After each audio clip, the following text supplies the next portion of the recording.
সিলেট ও সুনামগঞ্জে তৃতীয় দফায় ফের বন্যা দেখা দিয়েছে। সোমবার থেকে বন্যার পানিতে তলিয়েছে জেলার অন্তত 4টি উপজেলা। সিলেটে মহানগরেও অনেক জায়গায় নতুন করে জলাবদ্ধতার সৃষ্টি হয়েছে।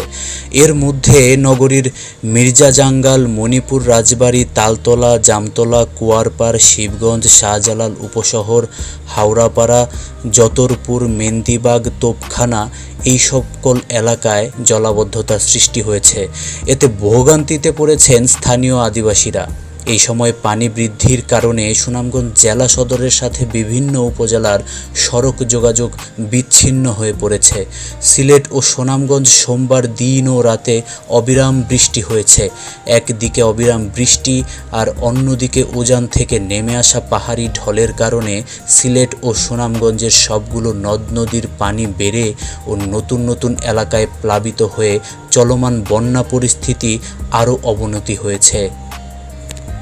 মঙ্গলবার বিকেল পর্যন্ত সিলেটে 5টি নদীর পানি 6টি স্থানে বিপদসীমার উপর দিয়ে প্রবাহিত হয়। সিলেট আবহাওয়া অফিস জানিয়েছে, গত 24 ঘন্টায় সিলেটে বৃষ্টিপাত হয়েছে 294 মিলিমিটার। আর আজ মঙ্গলবার সকাল 6টা থেকে 9টা পর্যন্ত বৃষ্টিপাত হয়েছে 3 মিলিমিটার।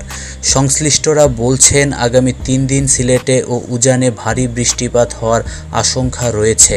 সোমবার সকাল থেকে উজান থেকে নেমে আসা ঢলে কানাইঘাটে সুরমা ও লোভা নদীর পানি দ্রুত বাড়তে থাকে।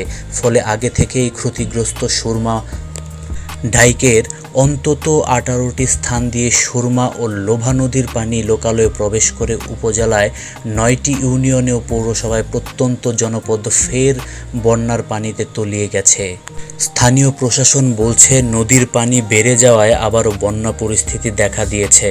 আশ্রয়কেন্দ্র প্রস্তুত রাখা হয়েছে, জেলা উপজেলায় নিয়ন্ত্রণ কক্ষ চালু করা হয়েছে, সার্বক্ষণিক পরিস্থিতি মনিটরিং করা হচ্ছে। যে কোনো পরিস্থিতি মোকাবেলায় জেলা প্রশাসনের সব ধরনের প্রস্তুতি রয়েছে। তো বন্ধুরা, এই ছিল সিলেটের সার্বিক বন্যা পরিস্থিতি।